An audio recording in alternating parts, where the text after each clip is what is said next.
Wealth Nation, you are in for a treat because we are bringing our friends along from the north, and they are going to teach us how they use their whole life insurance policies to teach their families and to bring this all together to create the ultimate legacy play. So welcome Richard Canfield and Jason Lowe to the Wealth Nation channel, fam. Thanks for having us. Excited to be here, guys. Always love having a great conversation with you two. It's wonderful to be able to support and provide some value to your community. Awesome. What we're going to do next time is we're going to add, we're going to program into our microphone system an applause, so it'll be more dramatic when you come in, or maybe some theme music. Do do do do. And so now we'll sing for you guys. That's what we got going on. Good. Fantastic. So like we said, what we're going to do, we would love to have a really amazing conversation today with the both of you about how you have taught your families the importance of, let's call it infinite banking, cash value, whole life insurance, legacy planning, whatever you want to call it. Like, let's start having that conversation, because what we recognize is our families are saying, hey, Carmen and Darius, how are you teaching your children? How are you teaching your mom and dad? How are you teaching your brothers and sisters? Right. So and you guys do it the best that we know of. Right. And the probably the biggest question we get is, or conversation that we have, is the fact that when they're introduced to this idea of using their life insurance policies and they want to introduce it to their family, they have children that are in their teens or older. Yeah. So how do we initially approach the conversation, introducing them to this idea? Well, one of the ways that we've found that has worked the best is to have, using your example, teenagers, which we have several in our family who are all implementing this process in their lives, was to initially have them just be spectators and to have them hang around when you're having discussions as adults around the utilization of the family's money pool. So if you envision everyone in the family being life insured, paying premium, you now got a system of policies that you can consolidate into a family's money pool, and the children are spectating. They're watching, they're listening to the conversations that are happening among the adults. We host annual family banking meetings, and we combine that with a family vacation, all of which is taken care of with the utilization of policy loans. And the kids are reminded of that, and they're involved, and they begin to ask questions. We shouldn't underestimate ever just how remarkably intelligent and conceptual kids are. And that's why you've heard us describe this and talk about this. That's why it's so advantageous to teach a child a new language at an early age, because they have a much higher degree of neuroplasticity. And they pick up on this much faster than adults do. And so have the kids be spectators. And when they ask questions, listen effectively and really take the time to teach, not tell. That's one of the fundamental elements of our family banking system as adults, is that we remind ourselves when we're addressing the kids, teach, don't tell. Mm-hmm. Yeah, I think that's very important, because as you mentioned that, it took me back to my childhood, and as we had conversations, just teaching opportunities, and I asked over and over again, because I didn't understand, there would be a level of frustration that prevented me from wanting to learn more, because of that wall that I reached, pushback that I reached with my parents in certain conversations. So I like what you said when it comes to not just the utilization of life insurance, but just financial literacy in general, just having our family there and available, seeing how we do our family meetings. There should be a family meeting in place on a certain cadence, and even family trips around the idea of financial literacy.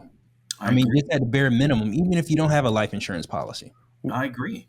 One of the key elements you want to be able to do is set up a positive environment. And so learning takes place best. Learning happens at all times, regardless of what the environment is like. But is the environment conducive to creating the learning outcomes or the learning takeaways that you're hoping to foster? Does that make sense? Mm-hmm. So you have to set up the right framework. And whether it's the family banking meeting, and so as an example, if you were to, I did this recently at a group event on a Zoom call with some other individuals, and it's like, look, if you were to reflect back on what was the best advice around money that you received when you were in your youth, so like 18 and below, what was the best advice you received about money? And then what was the worst advice you received about money? And then where did that come from? So what it brings up for people is these emotional experiences from the past. And it may not have been good or it wasn't about being good or bad advice. It was about what memory was connected to that advice. Does that make sense? Mm-hmm. And so it takes people back to this experience. So recognize as a parent, you're creating an experience for your kids at all times, and they're watching, they're paying attention, they're looking to be inspired by you, they're watching what you do. And so if you're using language like, oh, I'm so stressed out about money, or don't talk to me about the money, and you're having these kind of like negative, type of conversations, your kids are going to come away with a feeling like, oh yeah, maybe money is bad.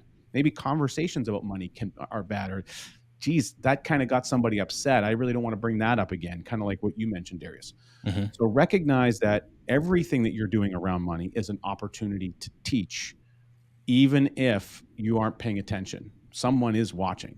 So, annual meetings are a great way to now be very focused and intentional. And maybe it doesn't need to be annual. Maybe it's every month you have a much smaller mini meeting. And that smaller mini meeting is simply around getting people to be positive in their conversations around money. It doesn't have to be 100% about the family banking system. It can be, hey, what's something really good that the use of money is allowing us to do in our life? And get people talking about that conversation. So as soon as we start to create a positive environment and we make money as a good source of something that's creating value in your life, then the kids start to resonate with that. And it becomes easier to have those conversations in every other area. And in an annual meeting that's much more focused on how do we do in the family banking system over the last year? What do we want to accomplish in the next year? What is the importance of having a family banking system? Having Nelson Nash's book available as a teaching tool. You want to have that incorporated into those meetings because you can draw inspiration from it and you can talk to what you've learned in the book. And you flip the book around, you point at Nelson in the background, you say, hey, we learned a lot of these lessons from Nelson Nash. And, Jason, you talk about turning Nelson into this character. There's the Easter Bunny, there's Santa Claus, there's these individuals. Well, That's Nelson right. Nash can be this like financial, entity that inspires people, the youth, to be able to recognize they can have these wonderful long-term conversations about money. Oh, sorry, go ahead. No, I was just going to say Uncle Nelson, he becomes a member of the family, and it's just Uncle Nelson taught us this. This is what it is. That's very true. And I'll share a story that I think, your community would find, really valuable. I was expressing to the kids in one of the family banking meetings, helping them to understand that if you think of the conventional bank maybe that you do business with, and so in the United States there are a number of regionals and a number of large banks, but if you just envision when that bank is earning really great net income, great profit, do the stockholders look forward to getting together and having a conversation to not only celebrate how the business is doing, but to also make some decisions around the dividends that are going to be paid out to the stockholders and what that ratio is going to look like? And that's something that stockholders really look forward to. And we're the stockholders of the family banking system. Mm-hmm. And so this is something that we should look forward to. And as the both of you can attest, like when most people look at the infinite banking concept, the process of becoming your own banker, they're initially examining it at the individual level. What are the advantages of this concept as it relates to me, as it relates to the objectives that I want to get achieved and accomplished? And it becomes tunnel vision very quickly because, especially if it's being sensationalized, the individual can get really excited around implementing it at his or her own personal level. When you start to have conversations to help them think about the advantages of introducing it to the family, there's that immediate reluctance because they don't know how. So how do I do that? How do I have a conversation with my family? How do I express what I'm doing to a family member without them telling me that they don't understand, or maybe they don't believe that that's the right thing that I should be doing? And we outline all of that in the book that we wrote, and we provide the tools for people to be able to do just that. And credit every platform that we've been blessed to be on. Credit to Richard for assembling the right tools for the reader to be able to go, and you don't have to reinvent the wheel. You can just download and access those tools. And it's not a shameless plug for the book. It's really truly responsive to the questions that people have been asking us. Hey, I really want to share this with my family. I just don't know how. I'm not sure how to approach it. And I'll never forget going through that with my own family, because for years, nobody in the family asked me, hey, can you just tell me a little bit more about this infinite banking concept, this process that you're doing? Until finally one day, because we have our entire family over every Sunday. We've been doing it since 2008, all the families together for Sunday family dinner. And at one of those dinners, I finally stood up and said, there may be a reluctance among some of you in the family to have a conversation with me about what I do. Let me just share this with you.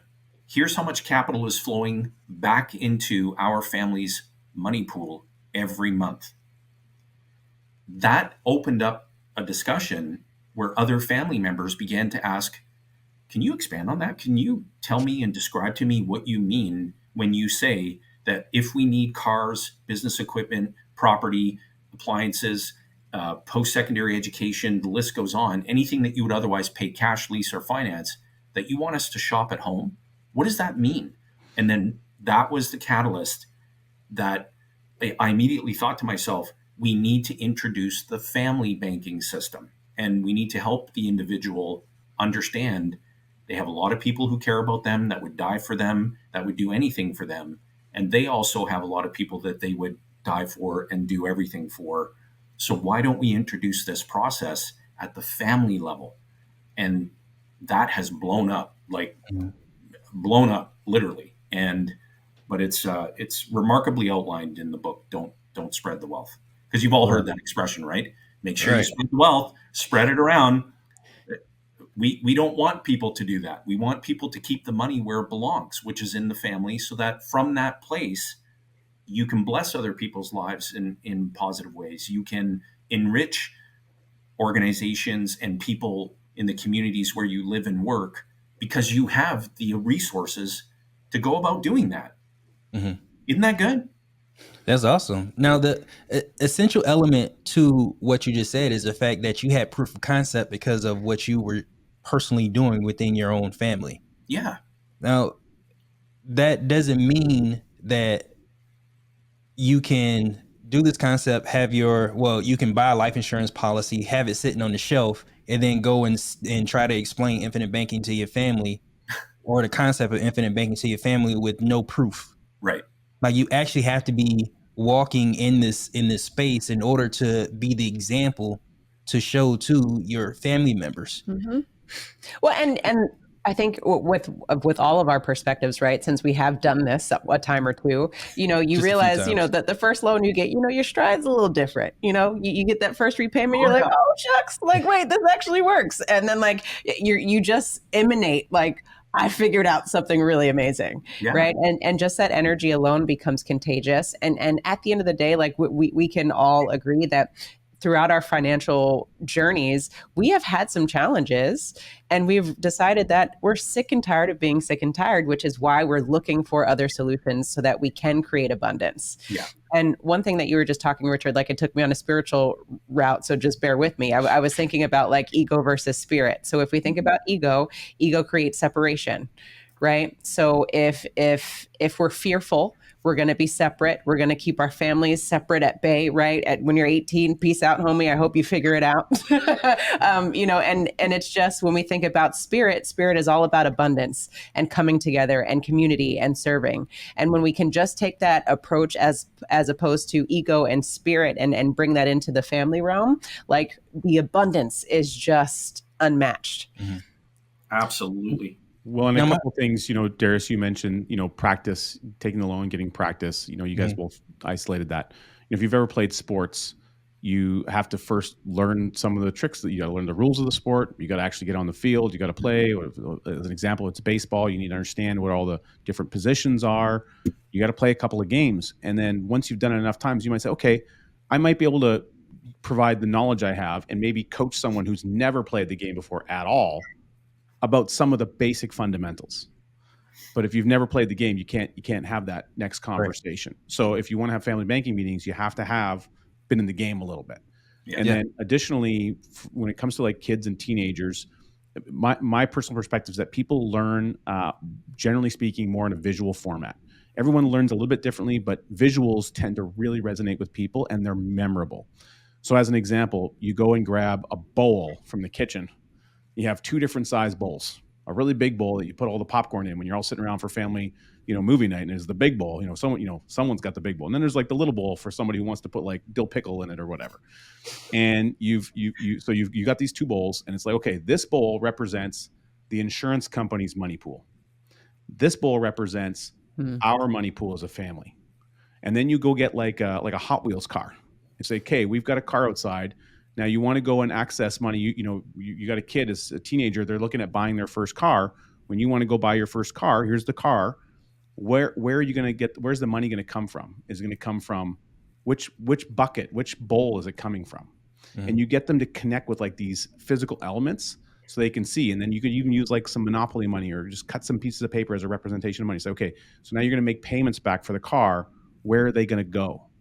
Right. And you can deposit them right into the bowl as an example. So you can create these like physical elements. And we have some ideas of that in the guide that Jason was referencing for ways you can almost kind of gamify, but create like an instruction set to get people to think about the flow of money and then the importance of the flow of money.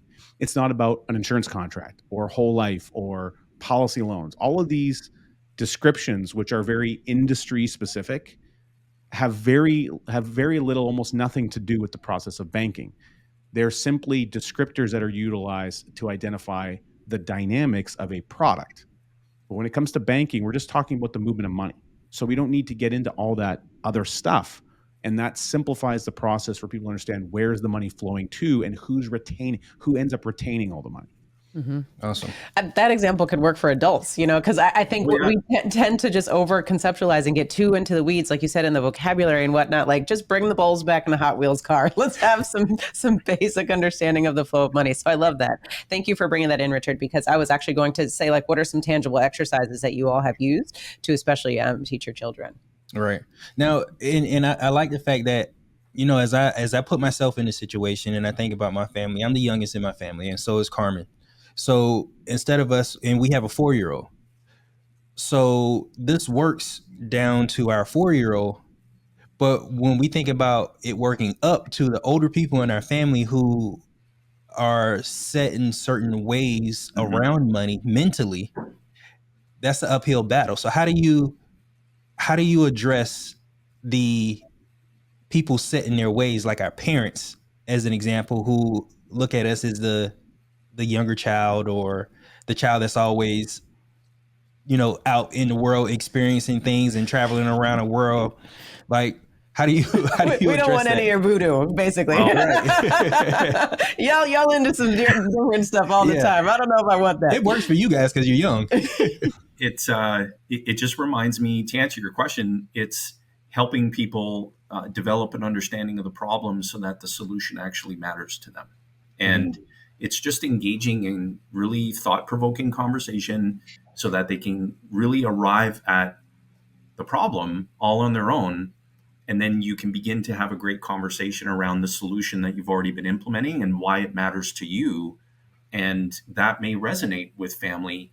I can share with you that what's worked well for us and for the families of clients who've invited us into the conversation to kickstart it a little bit, it all begins with story. It begins with sharing, what life was like before the implementation of the infinite banking concept and what life has been like since the implementation.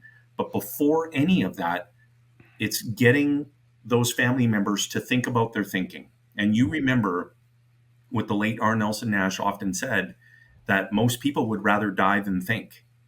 And so this can't be where, we're leading with, I want to share with you all the great things that we're doing financially. And I want to explain a process where we get to control how we finance all the things that we need as a family. That is going to fall upon deaf ears versus finding that right time, the right environment to engage in a really good, thought provoking discussion to say, Carmen, one of the things that came up for me, over these past few years is just realizing that all of the money that I'm earning, I had been systematically just transferring it away. It was just a permanent transfer, and every transaction involved me transferring money away from not only from me, but from my kids, from my beautiful wife Rebecca, and every future generation that comes after them. And the more I thought about that, the more I understood that that was a problem. And if you think about all the money that's flowed through your hands up to this point in your lifetime, you get that person now approaching it from a different vantage point, where if they say, oh yeah, I've considered that, and yeah, it's probably a few million up to this point in my lifetime, but I really don't care about that. Well, they're just not ready. It's not that they're never going to be ready. They're just not ready now because they haven't rethinked their thinking, and they don't yet understand the problem. So the solution, no matter how good it is, just won't matter. Right. Whereas in our family, the moment that I prefaced what I shared earlier, family members began to ask, can you expand on that? Can you share a little bit more?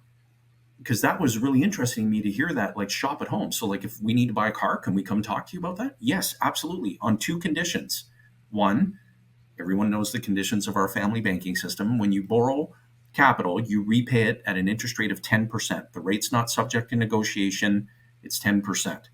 You get to reaccess everything that you repay. The second condition is you have to be coachable on how to learn how to do this for yourself. And I'll serve you in leadership for your benefit, not for mine. And unless those two criteria are met, then I don't really have a basis to have that family member be a part of the family banking system, because it's just not going to be a good fit. Mm-hmm. And not everyone in my family has embraced this concept. And I don't try to convince, as Nelson taught me a long time ago. He said, one business that you never want to open is the convincing business. Stay out of it. And I took his advice and have followed it since. But I can tell you, once the family members who do grasp this embrace the process and they simulate it by actually experiencing it, it blossoms very quickly.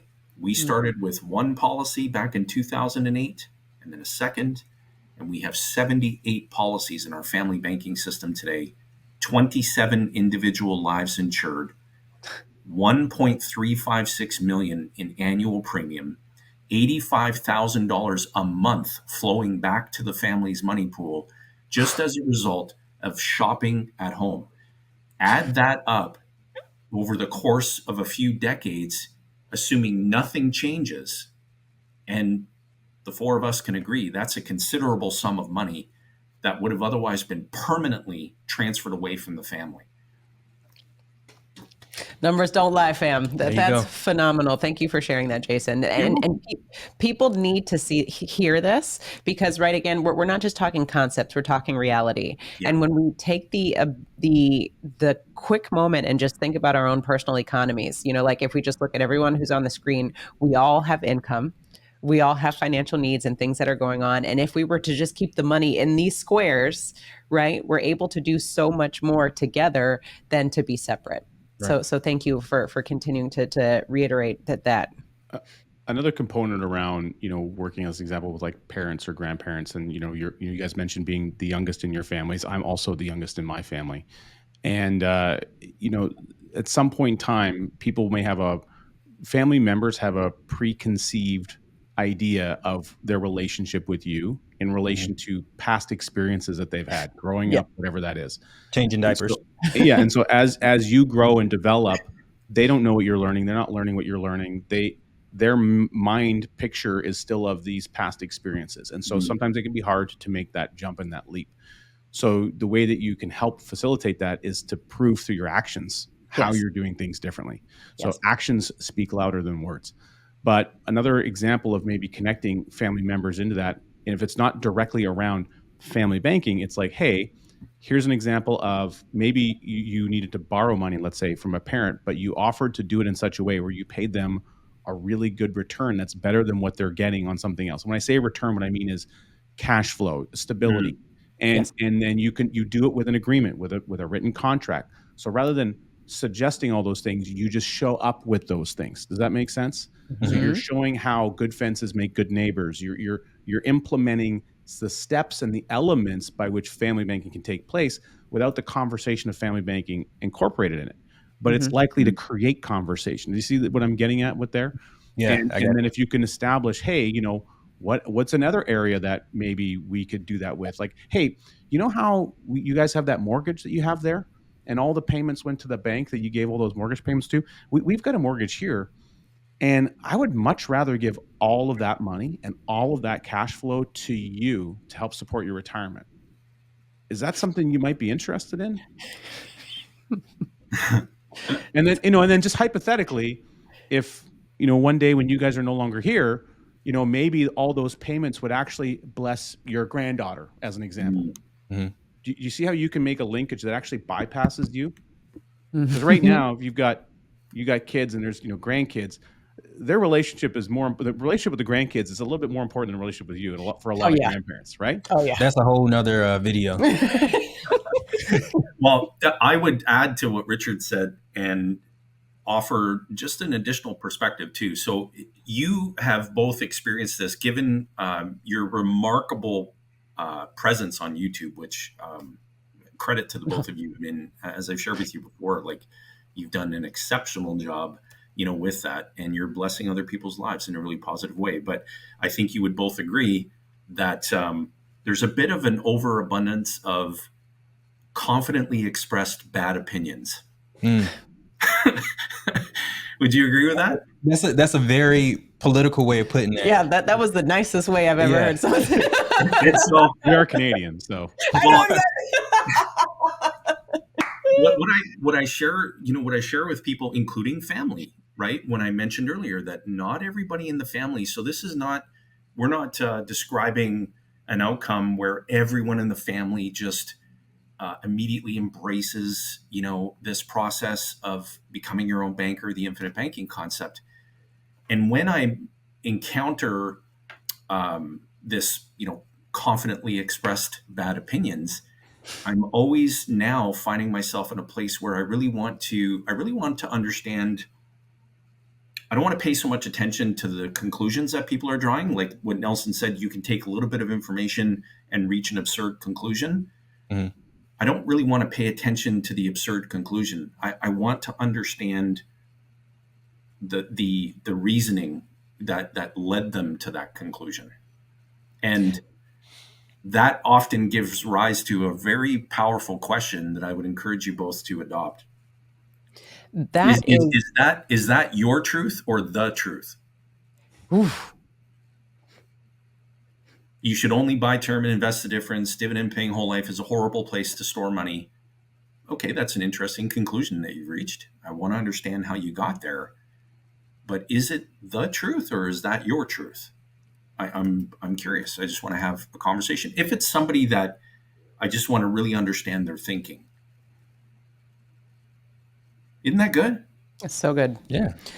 It's all about, listening to understand as opposed to listening to react. Yeah. Yeah. So that's exactly what you're illustrating. And you're right. Like, even just with family members in general, right? How often do we just listen to react? Regardless if it's financial or political or sports, we're just ready to just be like, no, you're wrong. So it's again, having the compassion and trying to understand what people's goals are and leading them to the place where they ultimately want to be. Buy term and invest the difference. Okay. How is that going to help me control how I finance the things that I need throughout my lifetime? Yeah. Take all the time you need to walk me through. Don't worry, I'll wait, in the words of Cat Williams. Love that. Were you going to add? Well, what I was going to say is that the family dynamic is very emotional at its foundation anyway. Yeah. So when we are introducing ideas, we have to do it with that in mind of it being an emotional relationship, be it with a sister, be it with a cousin or an aunt. It's emotional. Money in itself isn't emotional. It's just the emotion that we give it. Right. So as we're aware of those things, like just like you mentioned, Jason, as we're aware of those things, we're able to make better decisions when we're aware of the foundations and the elements that come along with it. Right. So, I mean, probably the first thing to do is just acknowledge it. Acknowledge that this is emotional. You know, when you start talking about, when I start talking about finances with people in my family, it's emotional because there's a scarcity of it. Right. So I think the feeling that I'm getting from you, or the vibe that I'm getting from you, is just to tackle those things head on and address it early, and have the conversations with the people that you need to have conversations with, and move forward with what you have. Because at the end of the day, what you're doing is you're being an example of how the process should be going. Right. Now, on the other hand, if you're out here, just spending money and buying clothes and buying unnecessary things that consuming that don't add value to, that's something that's also going to be noted before you have that conversation. Yeah, absolutely. And sorry, go ahead. And what I was just going to say, I'm so glad that you all iterated the fact that essentially when the student is ready, the teacher will appear. Yes. And not being in the convincing game, because we've been in the convincing game and we recognize the energy where it takes, 10 times more energy to be the convincer as opposed to just be the problem solver. And, it's also these things that you have to give people space to learn and digest in their own way, so that you're not just forcing people. Because the other thing that you don't want to do it with your family is you don't want to guilt trip them into doing this, because then that just creates resentment, right? Because then you're wondering like, man, Jason said he was on board and I'm dragging him along the finish line the whole time, and it's just because we didn't give Jason the space to understand, to process this, and to value it for what makes sense for you, right? If you have to drag him in, you'll have to drag him around.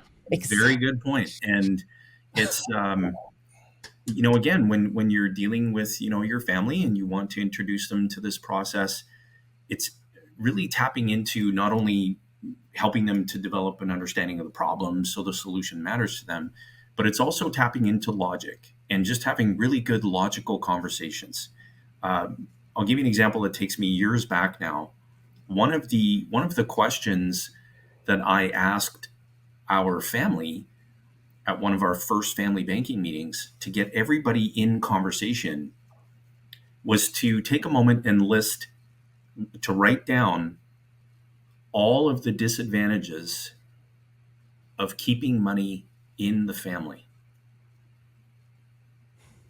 And that sparks conversation, because it's like, okay, now we're going to have a conversation. We're going to discuss this as a family without the realization where everybody thinks, wow, this is going to be a really short conversation, because we can't really, it's much easier for them to come up with that conclusion and say, we can't identify any disadvantages of keeping the money in the family. Okay, so let's take it a step further. If we understand the truth that the family's money must reside somewhere, and we realize that we have to find the best place to have it reside, and we can contribute almost unlimited sums. We've got ready access money on demand on our terms as a family. We're paying no tax on the buildup.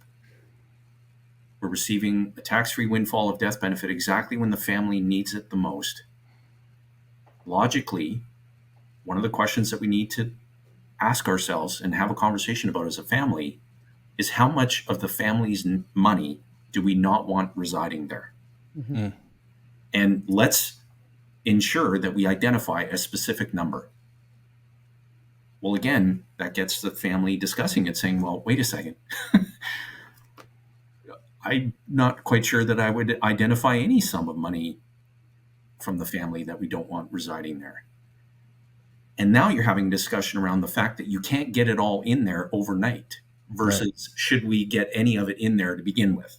It's just a much different approach psychologically, so that what your family members have been hardwired to believe and been indoctrinated to do with money, the brain starts to challenge itself and say, wait a second, a curveball just came my way. How am I going to handle this?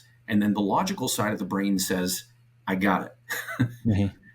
And that's what we found has worked really well in the families that we've coached, in our own families as we introduce this and we amplify it. It just continues to expand and get bigger. And so any of your viewers and listeners in your community are blessed to have two wonderful coaches. And meaning you don't have to be there to actually be doing the work, but you can certainly provide some really great content for them to view and to watch as a family. But we invite our clients, we say, look, tap us on the shoulder. If you want us to help kickstart the process and do it in a way that's fun, that's engaging, that gets people thinking by actually getting them thinking, that taps into their logic and then sets them on a path. Once they have clarity on the problem, solution matters, they'll know exactly what to do with some coaching.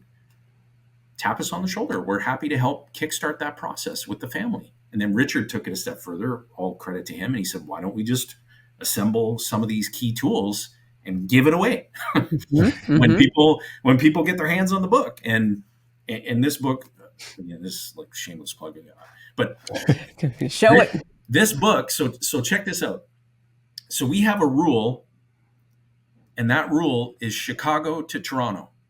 So when you get on an airplane in Chicago and you fly to Toronto, Canada, it's about an hour and 20-minute flight. Mm-hmm.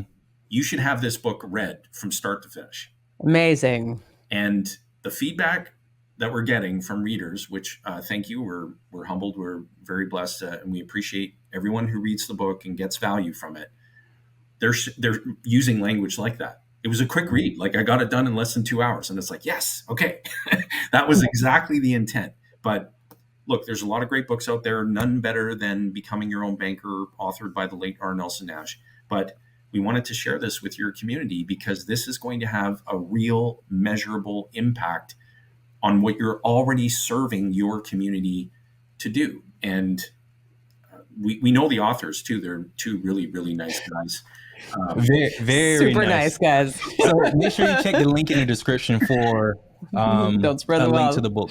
I love it. The wealth. So I give you guys one more actionable thing here for your families, and I think this is really important. Is especially if you're a listener and you're incorporating this already, you're in the process, you're doing this some way in your life, and you're trying to figure out how to get your spouse more on board or an extended family member. Nelson Nash was the expert. He was the guy he was like I call it the spouse whisperer. He was able to get through to people in a way that often the advisor wasn't able to do, or the spouse certainly isn't able to do.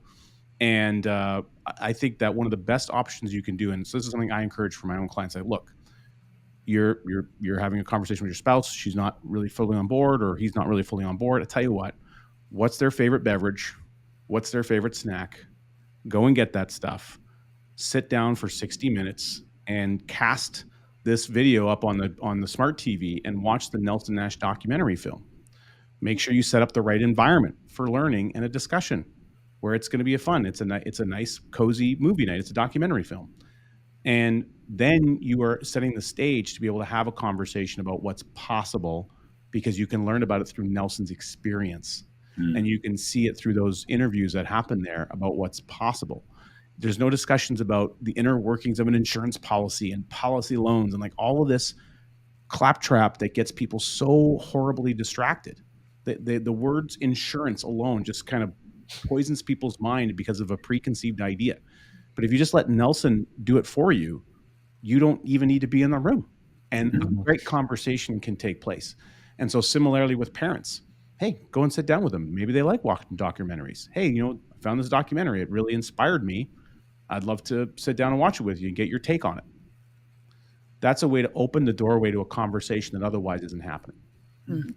Phenomenal. Love Thank that. you all. And just for the last few minutes, I would love to know from your family's banking systems what loans you all have done between like your young ones all the way up to maybe your sisters and brothers or parents or whatnot. So if you want to rattle off some examples, it's helpful for people to know and see how fun this gets, right? Oh, because Jason, to say this, to set the tone, I was so impressed by your son and your nephew when we were at the presentation back in February. in Las Vegas, and they were just schooling us on this whole banking thing. And I was like, dang, I thought I knew what I was doing, you know? So it was amazing to be open to learn from your family, who are teenagers on stage presenting about their family's banking systems. Oh, thank you. And I'll pass that along to Jackson and Evan, who are available for speaking engagements. Amazing. Honestly, I will take them wherever they're hired to go. And it's great. They're going to be speaking in Arizona in November. And so phenomenal. Now they're 15 and they're out educating adults on the advantages of becoming your own banker and the infinite banking concept at the family level. Specific examples of policy loans that have really expanded the family's money pool. Everything from Xboxes to golf clubs to cars, home renovations, new home construction, business equipment, human resources in our companies. We have 12 companies in our family group of businesses in a variety of different industries, and we would not be in that many businesses had it not been for our adoption of the infinite banking concept, plain and simple. So all the credit to R. Nelson Nash for being an incredible inspiration. Anything that you can think of that you would otherwise pay cash for, lease, or finance, I would say that there's a high degree of probability that you would not be able to find any of them that we haven't run through our system up to this point. Like, it's just such a wide variety of products and services, and the amount of money that was leaving the family is staggering. Oh yeah, $85,000 a month, and that's just with the family members who have embraced the process. We still have a lot of work to do where other family members, for example, there are 2 family members who had not embraced the process at all, who are joining us at our annual family vacation in Cancun in December. And they will attend their very first family banking meeting because they requested it. They've been spectators long enough. It's like, hey, we've been spectating long enough. We'd love to actually see what's going on with all this. They want one of those shirts, Jason, that you get made for every annual event. That's what it is. Oh, hey, can I tell you both something that's really neat? Please. Yeah. Okay. So picture this, because you'll see the swag. So I just ordered the first shirt, and it reads on the front, "Loved by those who don't love banks." I love that. Isn't that good? That is cool. So I just and here's the other thing. I got to share this real quick, especially if anybody in your community is either working alongside the both of you and they're life licensed, they're in the business. I was sharing this with our teammates earlier. Picture this, and tell me what. Genuinely, I want to know. And now you have to attest this. I didn't preface anybody before the show, right? No. Okay. No. Think about this, even if you're not in the business. 3 words: habits-based transformation. Tell me what comes up for you. I was thinking working out physically. Okay, thank you. That's a really good example. What else? Financially, money in the bank. Okay. Now, if you go to that working out example, you're already 100% disciplined in your own set of habits. Mm-hmm. And so as you identify what that bigger future is for you from a health perspective, you want more muscle, you want more tone, you want more endurance, you want more cardiovascular ability.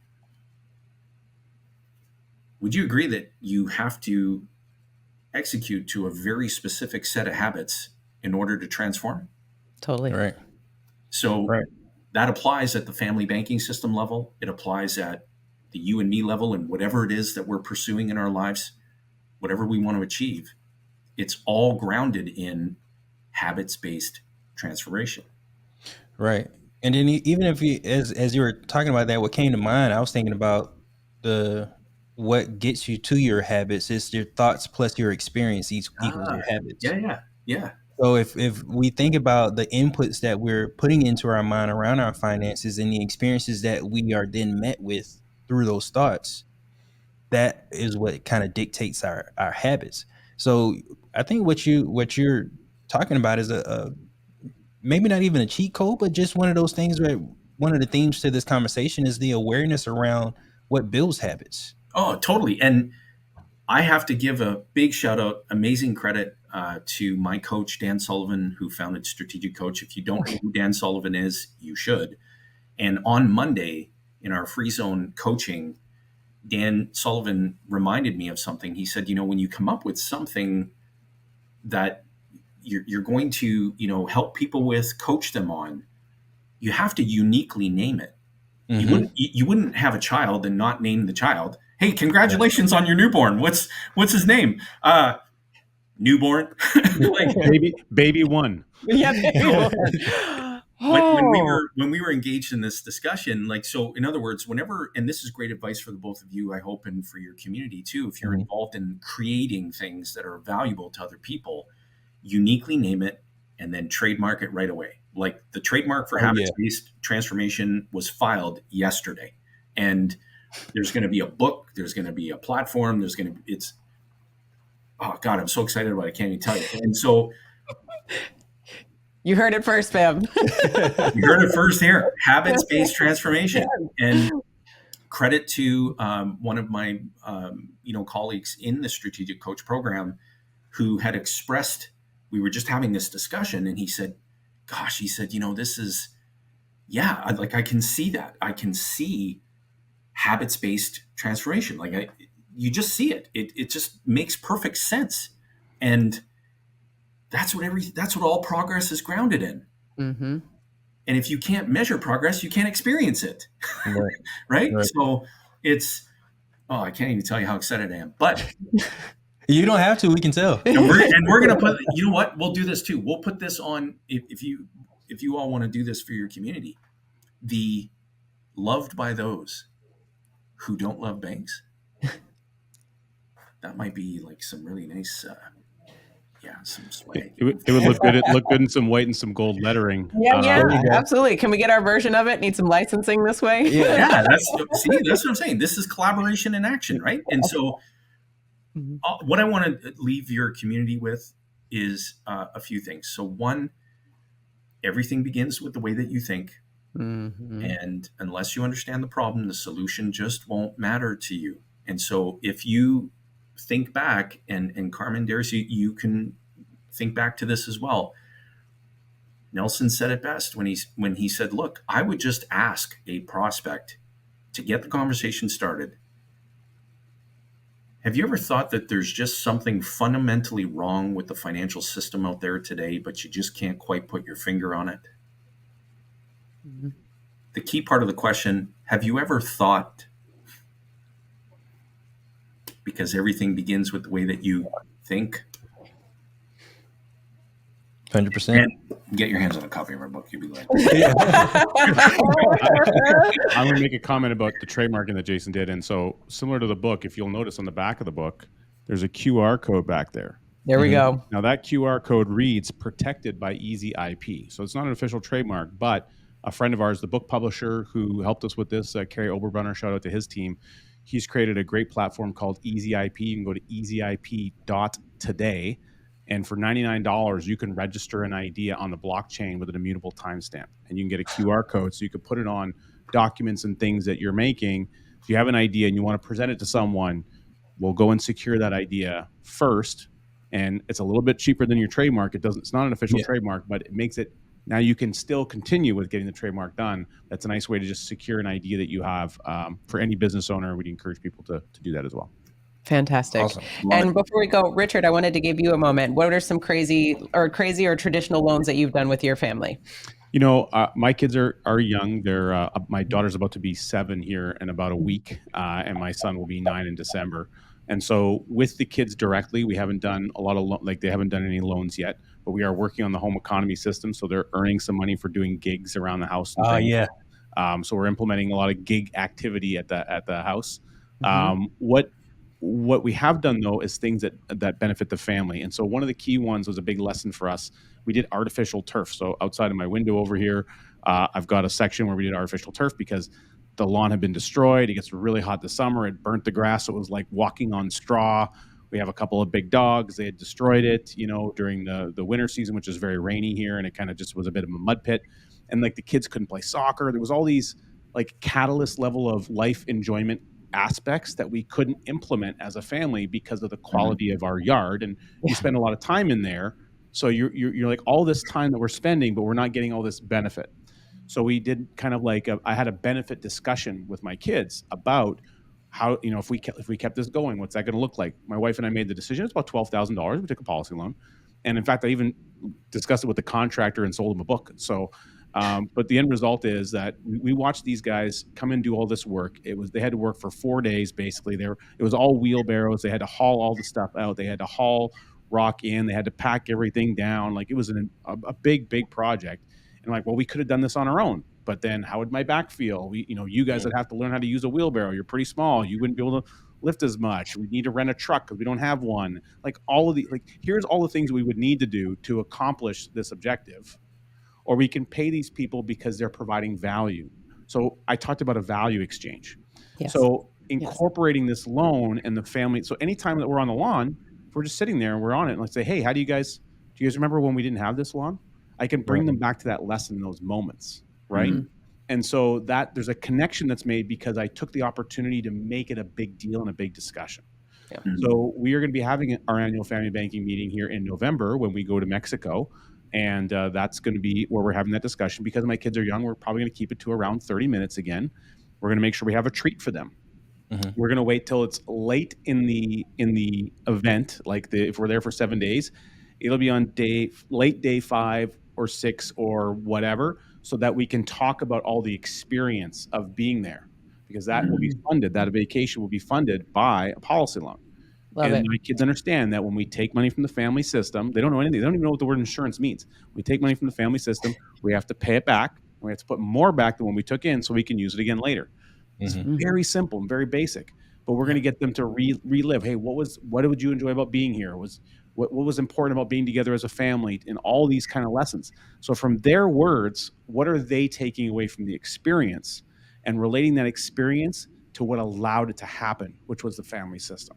So we're connecting those dots emotionally and mentally so that we can create the building blocks of what their future will become with the process. And if I may just add one more quick thing, just for the benefit of your community, that if anyone in the community, gets their hands on our book, reads through the book, please understand that 2 things. So one, in Canada, if we can establish a basis to serve you, we'd be honored to do that. We do operate in the United States, but you need to work with Carmen and Darius. Like if you get inspired by reading our material and you want to take that next step, you're going to be served amazingly well. Work with Carmen and Darius, because they know as well as colleagues, if we can ever serve them and be helpful to them, they know that they have a direct line of contact to us, and we're always wanting to serve in leadership for their benefit and ultimately by proxy for the benefit of you and the community. So just recognize that if you get inspired as an American and you want to expand your program, start your program, have family conversations, get with Carmen and Darius. They are the 2 very best people to serve you. And we're available as an extension of their team to serve them in any way that they think would be helpful.